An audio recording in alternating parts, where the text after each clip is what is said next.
All right. Hello, everyone. Welcome back to the LTM podcast, powered by SLIPSTREAM Autosports. We're your hosts, Daniel and Alex, and this is, of course, our Darwin weekend review. Alex, how are you going, man? Haven't seen you for a bit. Yeah, had a bit of a time off, but back to normal. We're back on the radio Monday, so yeah, all good. Fantastic. And do you know what the best part about this is for Supercars? Next up is Townsville, but then 2 weeks is the gap for Townsville and Sydney. So none of this 4-6 week rubbish. So, but let's talk about what happened over the weekend. And we saw, got to be honest, not the most exciting weekend overall in terms of racing. Mustangs didn't seem like they had a great weekend overall. But we have some interesting and some brilliant stories from the weekend. So without further ado, let's dive off with probably the one I'm most happy about. James Golding to get his first pole position in Supercars and to have two fourth place finishes. Fantastic. Yeah, unfortunately, fourth is not a great place to finish because you got nothing to show in person. You know, no trophy. However, fourth is best of the rest. So look, fourth place, you can't sneeze off that. And yeah, obviously starting the first race of the weekend from pole, very, very good job. And shout out, what's her name? We need to shout out his engineer. Oh yeah, because she's the first woman engineer to get pole position in Supercars history. So while you find her name, let me just have a look at the chat here, because of course for those listening on YouTube and Spotify as a playback, we obviously do our podcasts live. So hopefully everyone can hear us well on YouTube and TikTok. We've got 5 viewers on TikTok, couple viewers on YouTube. Bryce, how you going, mate? Stormlad, how are you, mate? The GOAT himself, Peter. And I do apologise, guys, on TikTok. It might be playing up connection-wise. It's probably because how wet it is outside. And I do try to cater YouTube over TikTok just because YouTube is what becomes the podcast itself. That's our podcast channel. So I want to take care of that more. But shout out to Bryce here. Just a reminder that Nulon have 888 cars, so it's another 888 pole. Don't remind us. Jordan, happy for Golding. Darwin is a boring track. I actually like the track. I personally quite like it. It's one of my favourites to drive on the sim, at least. But it definitely was a boring weekend.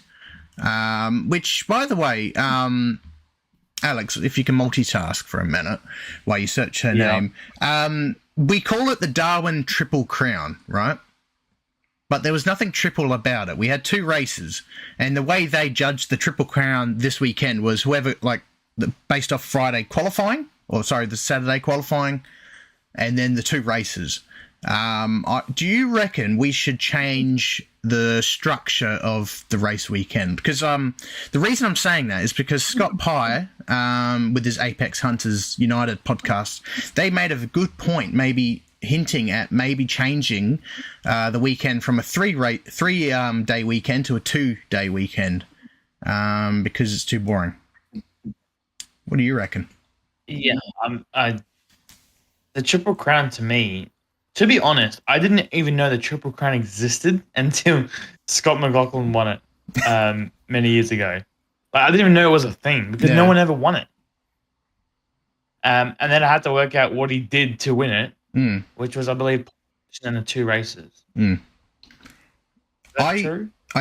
Well, that's what it is now anyway, so probably. But I liked what Scotty Pye and the crew were actually talking about, maybe doing 2 shorter races on the Saturday and 1 big one on the Sunday, because it's a big event. And Bryce made a good point here, that hour-long practice was boring. To be honest, because I was out all weekend commentating for the Pedal Pre Series, I didn't watch any practice or qualifying. I just watched highlights. So to hear people say it was boring hints that I didn't miss much at all. And maybe we don't. I don't want to copy Scott Pye too much because they did make. I want to point it out though because they made a good point that we should maybe give them 1 15-minute practice session instead. Instead of the hour long, because they are professionals. If they've driven the car before, and if it's 15 minutes, it's 15 minutes, done. Move on straight into quali. But yeah, I think an hour lot, because obviously it's not for the fans, it's mainly for the drivers to practice and get a setup. But the annoying thing is, you get Jordan says her name's Romy Mayer. If you didn't find that one out. Yeah, I literally just found it. Oh, yeah. Yeah. Yeah. Shout out to Romy. Hey. Shout out to Romy. Yeah, no, that was fantastic. Yeah, that's right, Bryce. We were talking about it because I was like, I wasn't watching it. It was really, really boring. But Pedal Pre is goated. It is indeed, mate. It is indeed. That was from your mate, Peter. We had a big turnout too this weekend, which is great. But I've spoken about that on our Pedal Pre podcast on YouTube. If you want to check that out, you can. This is Supercars. But no, I think they need to have a look at the restructuring of potentially the weekend. It's not exciting for the fans, unfortunately. And that's, the bread and butter of the sport. So it's rather interesting. I'd love to hear your thoughts in the comments, guys, by the way, too. If you would like to if you agree with Scott Pye and the crew, whether we move down to a 2-day weekend to make it a bit more exciting and more chaotic. But hey, I'm open to anything. Do you know what I miss? I miss the 2 Saturday races. Oh, back in, when 2014, when they did that. Yeah, but this year there's none, isn't there? Besides, I think maybe the Grand Prix had the 2 races on the same day. I just think that, because they used to have it at the 500 here as well. You had the 120. Was it 125? 2 125k races. I think so. Yeah. And then 250 on a Sunday. I do miss it. I don't know. It just seems like longer races in supercars aren't needed. No, I don't know. Well, they're more based on sprints. You make a really good point, because Melbourne, right, was probably the most exciting races we've had all year so far, and they were just sprint races. They were killer. So yeah, I agree. Maybe I'm not saying you need no pit stop races and them being sprint races, but I think having a mandatory pit stop and a 125k race is fine. Oh yeah, Bryce. I like that idea too. Sorry. 2-day weekend for supercars, but on the Friday have the support still. But the only thing is, people will probably mostly go for supercars, so they might not all go on the Friday. Who knows? But I prefer that because, for example, Scott Pye also made a good point that lots of people are working on the Friday and will tend to miss the action.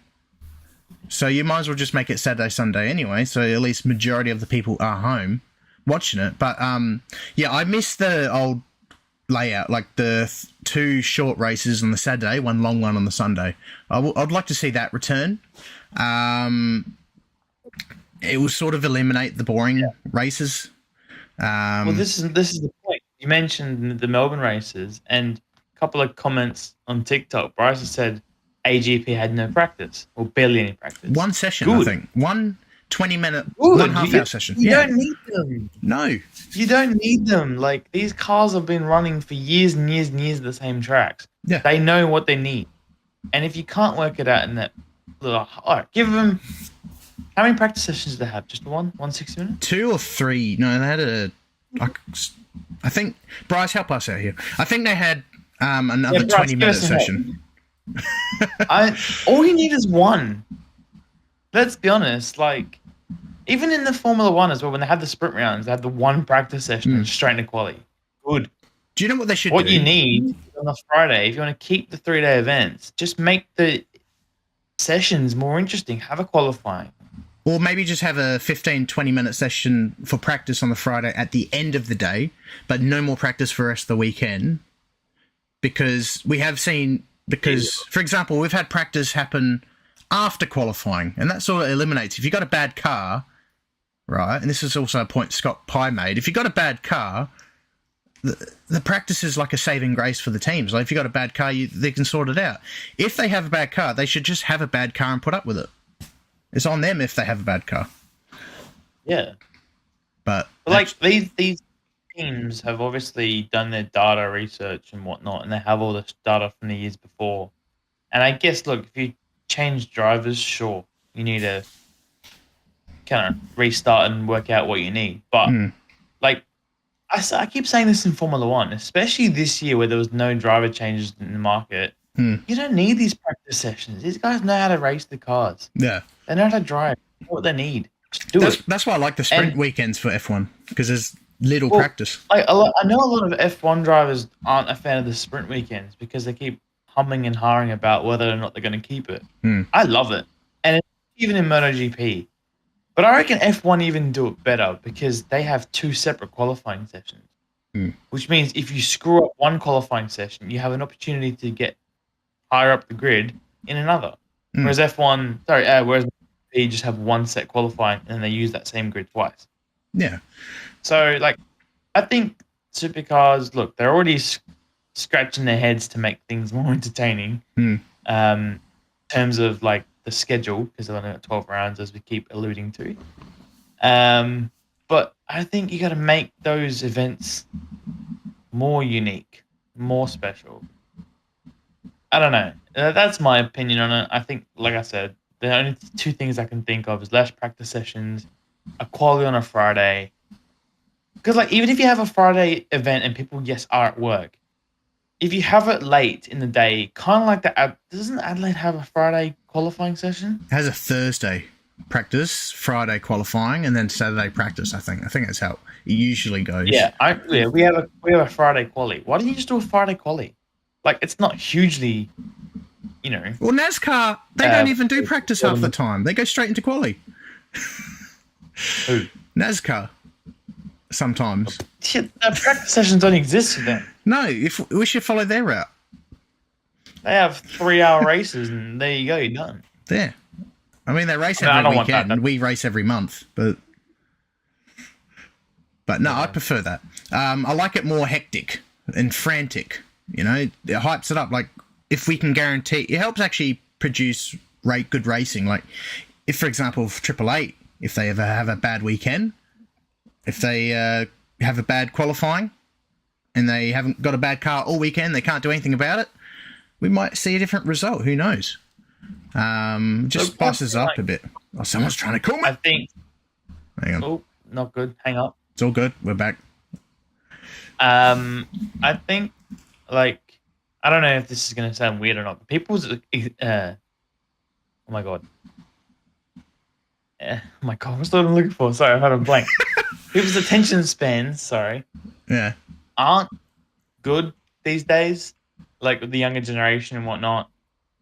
And I think that having shorter races would benefit supercars in terms of that. I don't know, like, the problem with supercars is sometimes it's really good, sometimes really bad. And there's no in between. Yeah. You know what I mean? Like, Torpor, for example, was great, but that was kind of helped by the rain. I mean, like, not every round has to be the same. Like, you have a couple that are just... No. Like Townsville. Like, I always liked it back in 2014. Instead of 3 races, they still had the 2 big ones. I'm pretty sure they did anyway. Yeah. But everyone else had 3 races. I have a feeling that we're going to have the same conversation again after Townsville. Probably. Because Townsville's got the Adelaide has. Yeah. Like, the Adelaide race, is 250k each for Townsville? I think so. Yeah. Yeah. Well, like, it's almost a 2-hour race. Probably is a 2-hour race. And it just doesn't need to be. Well, versus us, would you say Friday qualifying and then top 10 on a Saturday morning? Yeah, well, you make a good point, because remember our last time we spoke about the Adelaide 500 and we said it was kind of boring? This year, or last year, I mean, like, action-wise, like, if we went down to the sprint races sort of format for the Saturday and the big one on the Sunday, because obviously the Clipsal 500 winner is, like, the champion is crowned on the Sunday every year. Which I've always disagreed with. we haven't ever chatted about this, but personally, I don't like that. No. I think it should be a Jason Richards trophy type situation where the points winner is the champion, not whoever wins on a Saturday. Because no offense to Sunday. No offense to Nick Percat when he won it, but that was a fluke. He did get lucky. He got very lucky, and I'm pretty sure someone who finished third or something won the Saturday race. Yeah. I can't remember. But you know what I mean? Like, a total points finish would be more beneficial in my mind than a that's how winner on Sunday. That's how most of the rounds are, so they should stick the same. Yeah.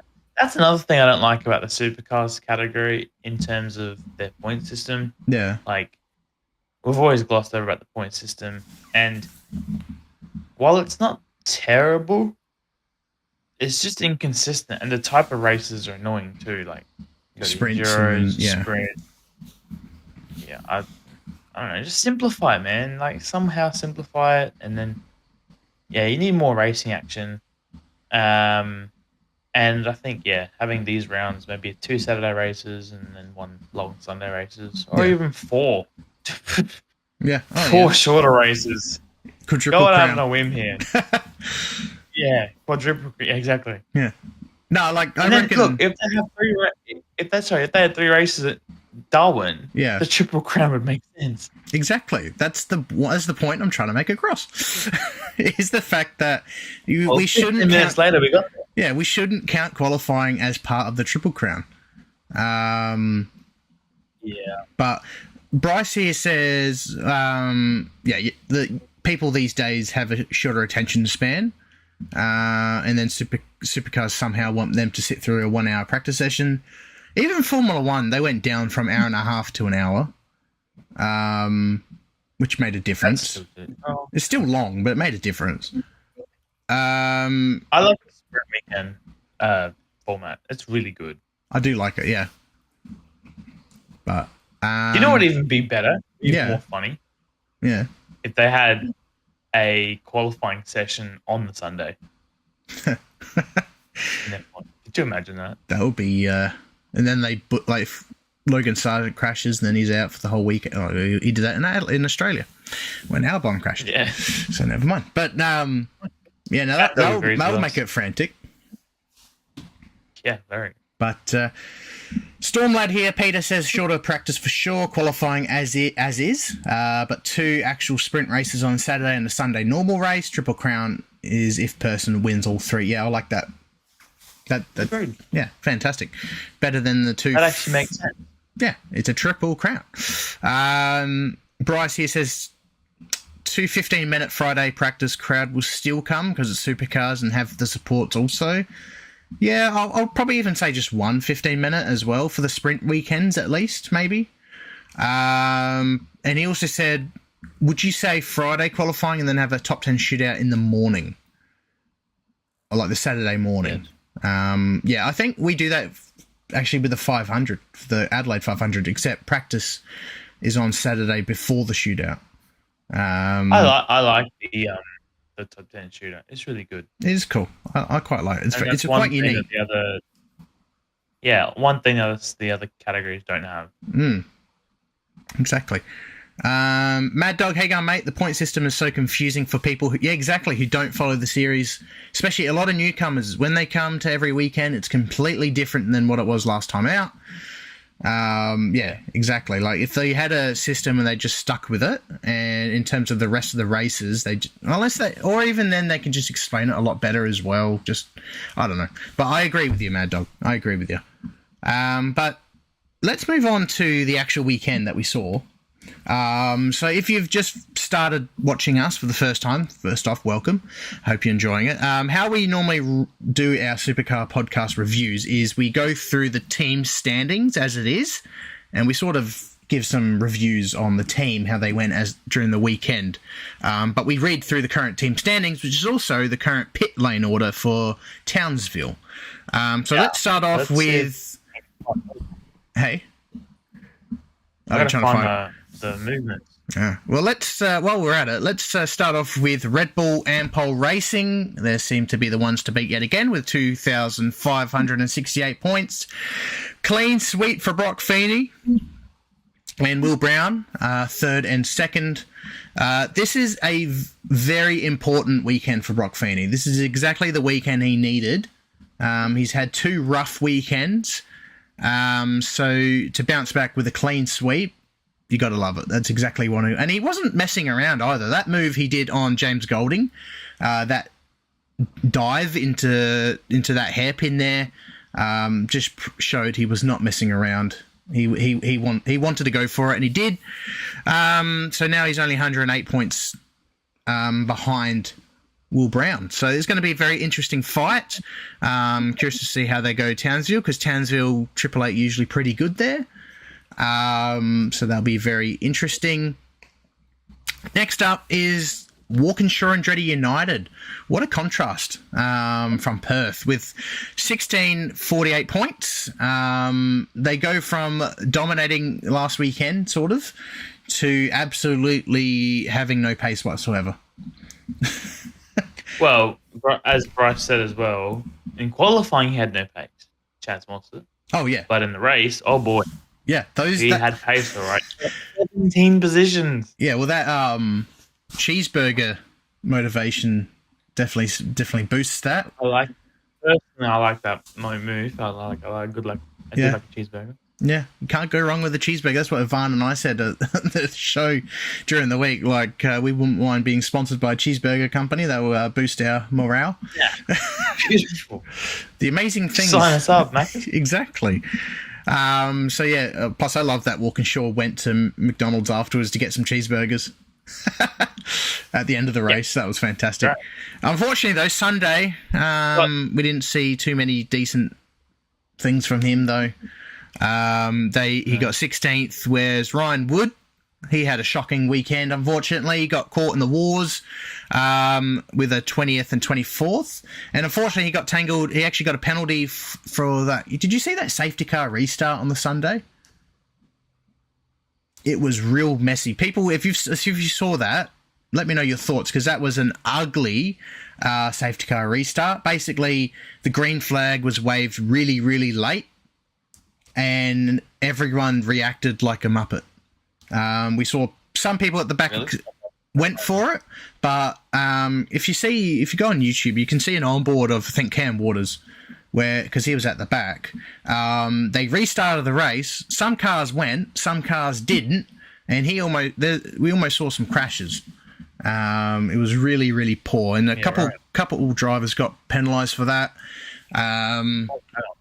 It was real bad. But, yeah, no, what an unfortunate weekend for Ryan Wood. He got caught in some tangles as well. I believe he got spun around for good measure. It wasn't a good weekend. Yeah, you saw it? Yeah. It wasn't a good weekend for Mustangs as a whole.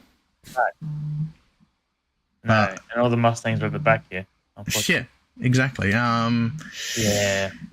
Yeah, they need to do something about that. Yeah, because Bryce says, that always happens in Darwin or restarts. Yeah, they need to. The supercars need to reanalyze that, because that should not be happening. I'm not going to blame the drivers, because they're only doing what they're, what they know, what they can know, or what they can see. Holding them to the wall. Yeah, it could have been really, really ugly. So I'm surprised that no one actually got damaged. Mad Dog, it could have ended bad. Gave me flashbacks to when it happened in the F1 at Mugello. Yeah, exactly. Brock Feeney, 88. Yo, how you going, mate? You'll be happy this weekend. Do you know what? I had a question, and I don't know if anyone knows the answer, but do the teams have like the flags on the dashboard? I would say they had the lights, like the yellow, green lights. What would be how would that be a problem then? Like, why would they not? Because I think is how late the green flag actually got waved. It was on the literally they're on the start, because normally we see the green flag is waved a couple corners or a corner before the start line, but this was literally waved on the start line, almost like at the exit of the final corner. So some drivers reacted, some drivers didn't. I don't know.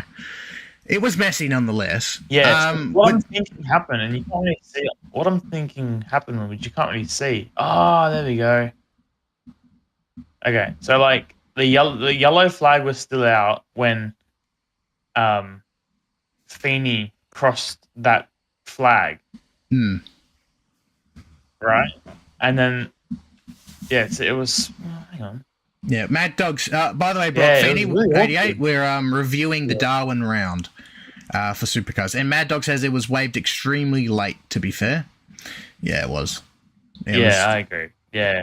Messy. It just... But like I said, if they have them on the dashboard, then Bryce says it's on top of the dash. Yeah, but I guess if the thing is, though, because once that flag is waved, that's when the lights will be changed.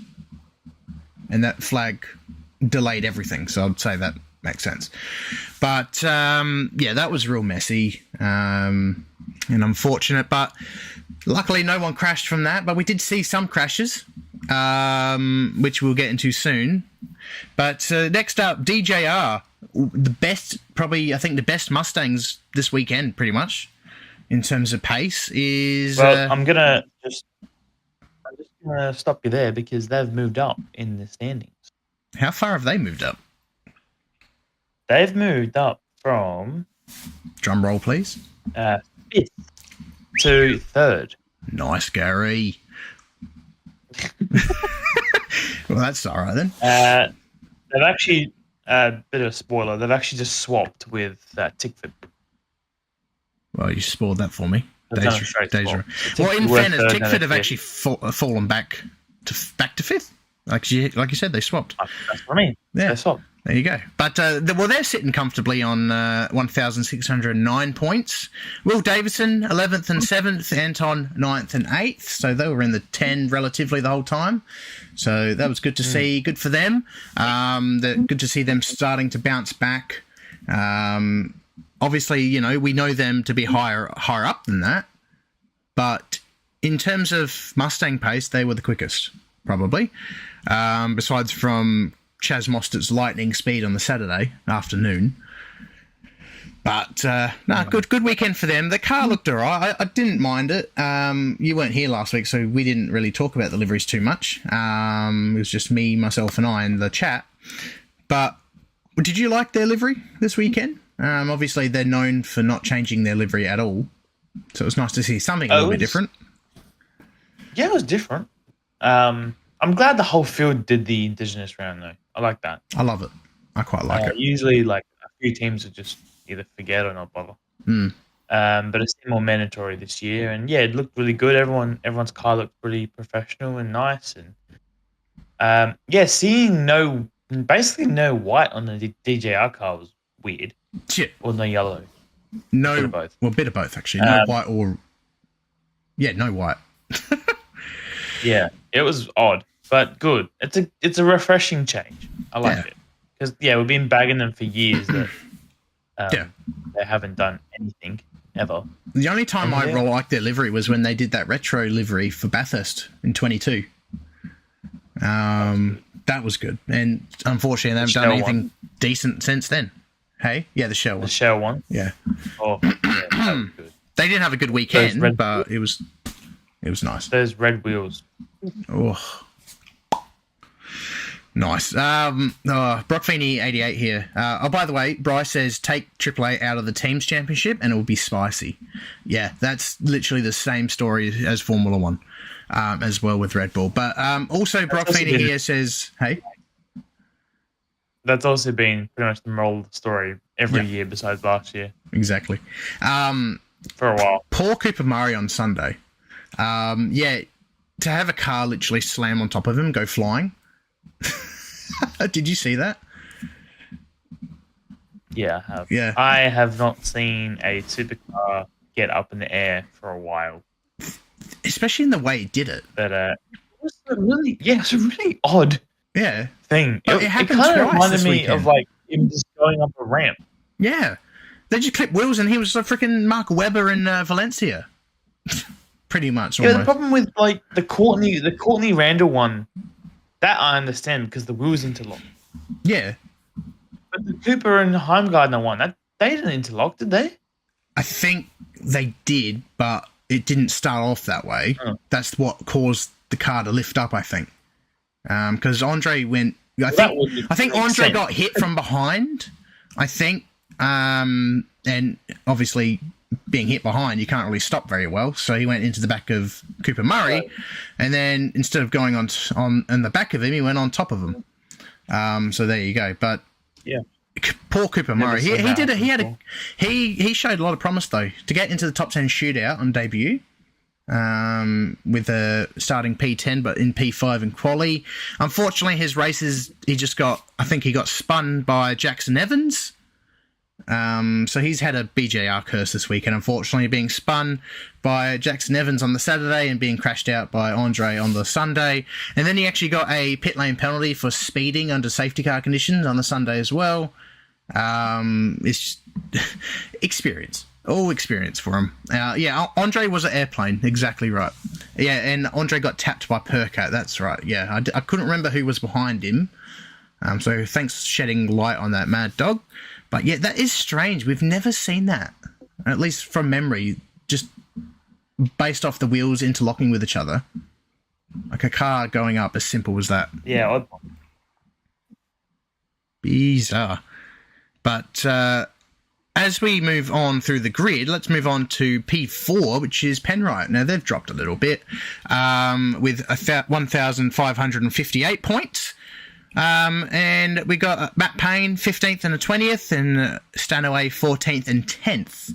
So definitely, you don't expect these top drivers to be around that positioning, especially how good Matt Payne is. But like I said, it was Camaro country this weekend. But good to see Richie Stanaway in the 10, though. It's crazy to think, like, even though all these Mustang teams didn't have that good of a weekend, they're still second, third, fourth, fifth. Yeah, that's what caught me, especially Walkinshaw, that's what caught me by surprise, was the fact that how bad they were this weekend, besides from Chaz's great move. Yeah. Yeah. Well, when's the next one? Matt Stone, how bad they are. Matt Stone Racing in 6th is the next Camaro team. Yeah, right. Yeah. So from 1st to 6th is all... Well, 2nd to 6th, I should say. Well, this is the first weekend... this is pretty much the first weekend that that Mustangs haven't really been on the pace. And even looking at... I'll skip ahead a little bit, a bit of a teaser on the Drivers' Championships. But out of the top 10, only 4 of them are Camaros. Yeah, hey, good point. Very good shout. So, let's be honest. And besides Red Bull, if you count those out, there's only 2 of them. Yeah, Red Bull are on another level. And just look here, Nick Percat. I know we're talking way too ahead, but Nick Percat, 4th position, James Golding 5th in the standings. Like, come on, how good? Look, I must admit, out of those 4 drivers that we mentioned that are in the top 10, they are all top 5. Yeah, there you go. So, but as they want to look at it. But we did skip a team. We'll go back a bit. 5. Yeah, there's 7 teams in the top 10 of the championship. But sorry, let's move on. Yeah, let's go back to the weekend. Yeah. Tickford, P5, with 1,500 only 2 points behind Penrite. So very close with them. Cam Waters, 10th and 15th. Thomas Randall, 24th and 14th. Like we said, Thomas Randall, he had that tangle with James Courtney. But Cam Waters, good to see him finish a race, unlike NASCAR. But... 10th and... Well, he actually got a penalty, Cam Waters, for pushing Courtney or something like that off the road. Just a little bit, but it was enough to flag a penalty. Bryce, in terms of Matt Stone Racing drivers, for the championship, Nick Percat is 4th in the standings. So New Lawn Racing, James Golding's 5th. I'm going to agree with Bryce. When I was writing those down, I actually had to look twice. I didn't realize that Nick Percat was... No, that's what I mean. That's what I wanted to highlight, because I was like, bruh. He definitely wasn't there last year. I know it was a different team, but like, you know, that's why he switched teams. Yeah. Well, but but how good though? How good? Who would have thought he switched teams and this would happen? Yeah. And he's right behind Chaz Mostert. That's funny. It's even better. And he's got a win to his name as well, like Chaz. They both equal with one win this year. So there you go. Good point. But yeah, no, Tickford. We got average weekend. Hey. Yeah. But let's move on to Matt Stone Racing, who obviously, like we said, the second Camaro team in the championship standings-wise, with 1,483 points. They had a great weekend overall, a 7th and a 5th for Nick, and for Cam Hill, a 16th and a 9th. I'm not sure what happened on the Saturday for Cam Hill, but overall, good weekend for the team. They were strong here last year. Of course, Jack LeBrock got the win last year for Matt Stone Racing, so I sort of expected them to be on the pace, and it's good to see that I was right. Yeah, 100%. And Cam Hill's having a pretty decent year, For a rookie, yeah. And not rookies, second year. But yeah, Bryce, Matt Stone Racing is currently second in the Chevy Championship. If you want to put it that way, yeah. They're the second fastest. Yeah. You know exactly what I'm trying to say. Gavin, I've met Nick before. He changed teams. Yeah, I met him when he was with Walkinshaw as well. He's always a great bloke. I quite like him. Yeah, how could Mad Dog, how could any bloke dislike Cam Hill? Yeah, exactly. He just seems so fun. Fun to hang out with. To be honest, like when he joined the category, I'm like, who? Like, I didn't know who he was. And I didn't know he had any success or anything. Well, he had a certain teammate in the Dunlop series, which kind of ruined his time in the sun. Brock Feeney was his Triple Eight teammate. Yeah, that's probably why I don't know him. Exactly, because Brock won the championship. He dominated that year. But because Cam is brilliant. He was great in Carrera Cup. So it's great to see him in Supercars. And with a good car, he's doing pretty well, so that's good to see. Bryce said I was the same with Cam Hill, same with Matt Payne, yeah. Yeah, you see all these drivers who you're like, who are you? And then they just whip your ass. Yeah, nice. I've got... same here, Gavin.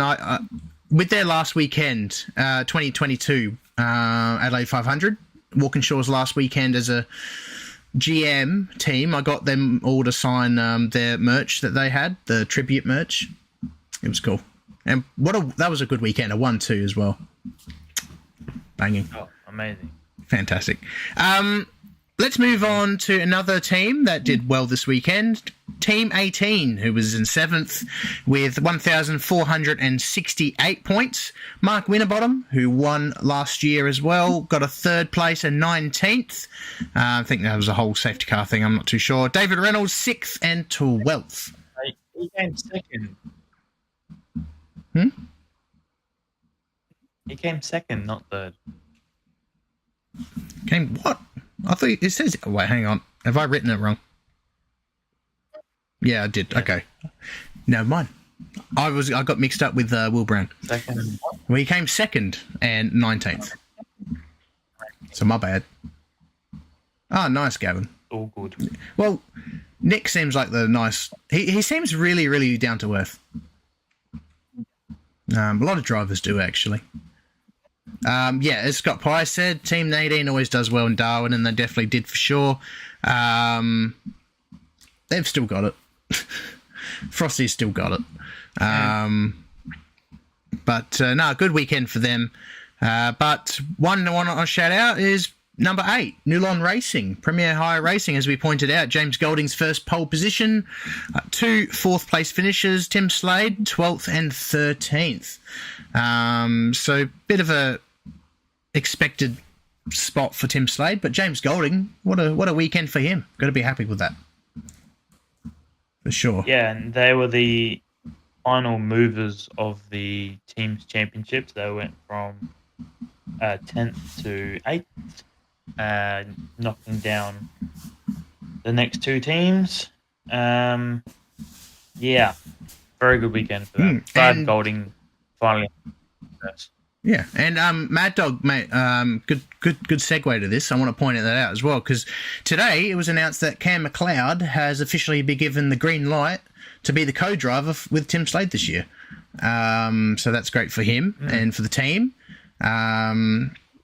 Great driver. Unfortunately, he had that incident in Perth, but he got Rookie of the Weekend in Super 2. That weekend too, so he's got some promise, and I'm excited to see how they go for the Enduros. Crazy to think last year he was in Super 3 racer and Bathurst by himself. Yeah, basically, and now he's in Bathurst 1000. It's pretty cool. It reminds me when Scott McLaughlin had his first ever Bathurst 1000 with John O'Webb back in the day. Yeah. And then we see how good he is now. So we might see another Scotty Mack. Who knows? We've got a lot of drivers who could be the next Scotty Mack, especially with the Kiwis. But or SVG as I say. Yeah, unfortunately Golding couldn't get a podium. Yeah, he did well considering though. It was always going to be a challenge taking it up to the big dogs. It was nice to see Golding though. Because he's usually good in qualifying, but also like he didn't fall off a cliff during the race or get taken out or have a crash or like it was just unfortunate his pace wasn't there. But yeah, it was just nice to see him actually stay up the front after qualifying pole. He actually had actual pace. It wasn't just he had a good qualifying. Like he actually had a competitive car. Yeah, and Bad Dog pointed out here, he made a good point. Considering McLeod's grandfather won Bathurst with Brodie in 87, I see why teams want him. Yeah, definitely. And it looks like the talent is continuing as well. But let's move on as we go down to number 9. In 9th position, Erebus with 1,351 points. Brodie Kostecki unfortunately had a DNF. He had car trouble on the Saturday, but he finally got a podium on the Sunday. His first podium since Gold Coast last year for the reigning champ. Jack LeBrock, 13th and a 6th place. And funny enough, Barry Ryan wasn't there this weekend. He must have had an off, but different. It's interesting to see how good the team does when he's not there. A bit of a controversial thing, but yeah, that was quite interesting, wasn't it? Yeah. Funny that, hey? But no, happy for Brodie to get a podium once again. It's obviously where he belongs. And it's crazy to think it has been since Gold Coast since we've seen him on the podium. Of course, Adelaide, he wasn't really quick, to be honest. But it didn't matter because Gizzy had a horrible weekend, though, back in Adelaide. But yeah, Mad Dog here says it's good to finally see a smile on Brodie's face. Yeah, after everything. He's still, you know what? After everything that he's gone through, he still doesn't let it affect him, like, as a public person. Like, he always seems, like, when I see photos and stuff, he always seems friendly and down to earth and just happy to talk. Yeah. Which is kind of surprising given, what he's been through the first couple months of the year. Yeah. But it's a good thing for sure, and hopefully they can continue some good form. And your mate Peter here says Erebus don't even look like the same team they were last year, but the weekend they had was in another galaxy better. And the start of the season, yeah, exactly. Like they actually looked like what they used to look like last year. But at the beginning of the year, this year, they looked exactly what they looked like 10 years ago. Privateers. Because we was hyping at how special it was that Privateers basically essentially won the championship last year. And now we're back to what Privateers are. But no, it's good to see them have finally a good weekend. I'm curious to see if they can maintain that, and curious to see if what effect Barry Ryan has with that team. Because we all know my own opinion, and we all know Alex's opinion on Barry Ryan. But if you want to hear about that, go to our TikTok and stuff or our other podcasts. We won't make this a Barry Ryan Erebus show today. So let's move on to BJR, who had a flying weekend with Andre in 8th and 21st and Bryce Forward 17th and 18th. Flying, not in pace, but flying literally with the car, like I said, with Cooper Murray. Next up, we've got P11, which is also BJR. So funny enough, they're 10th and 11th, and they actually completely share a pit box together. Anyway, because they're normally groups, because they're 4-car squad. But this makes it easier now that they're 10th and 11th in the standings. With Jackson Evans in 21st and 11th, and then Macaulay Jones 18th and 17th. I've got to say, Evans' car, he had a nice looking car this weekend. I quite like what they did with that. Sure.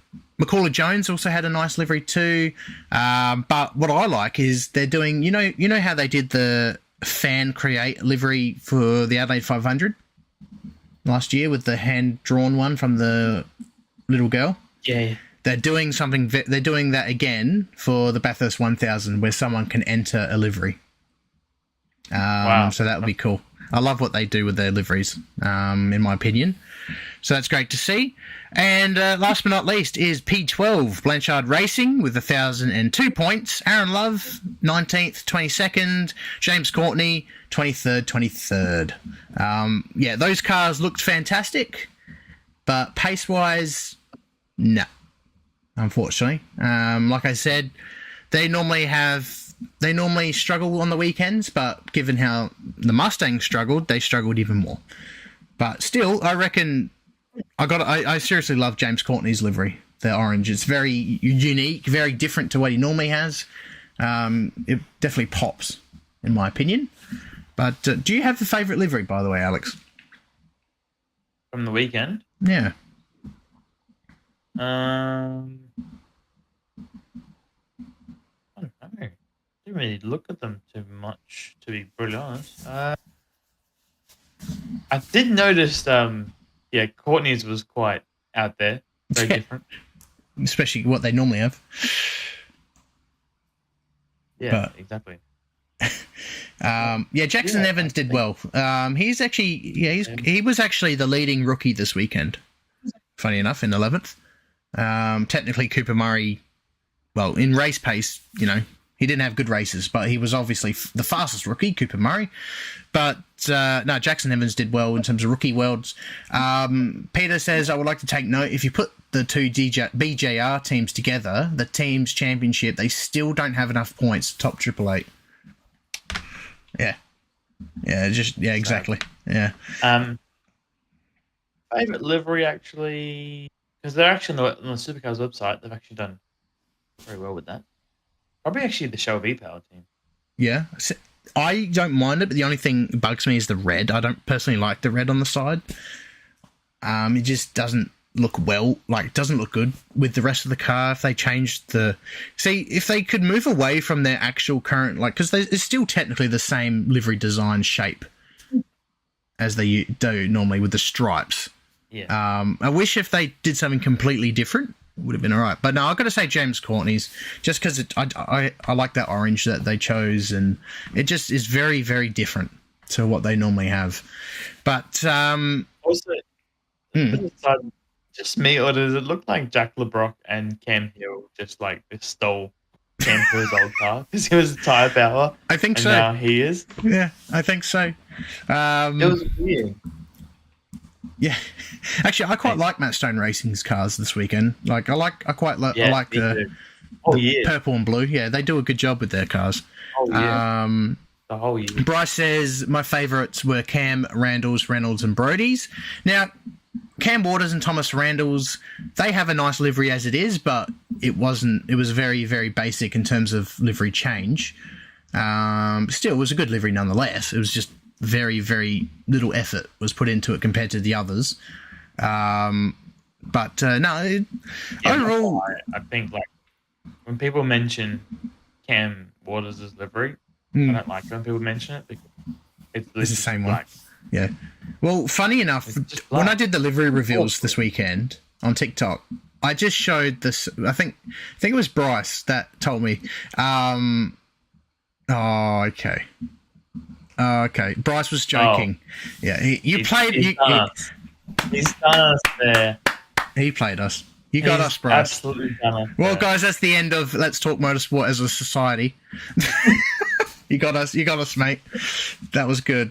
You got us. Yeah, because he told me he told me that I should do this when I made the TikTok video. I did the livery reveal, but I just showed their normal livery. I didn't show the new one. And that's what Bryce told me I should do that. So, we fell straight into your trap, mate.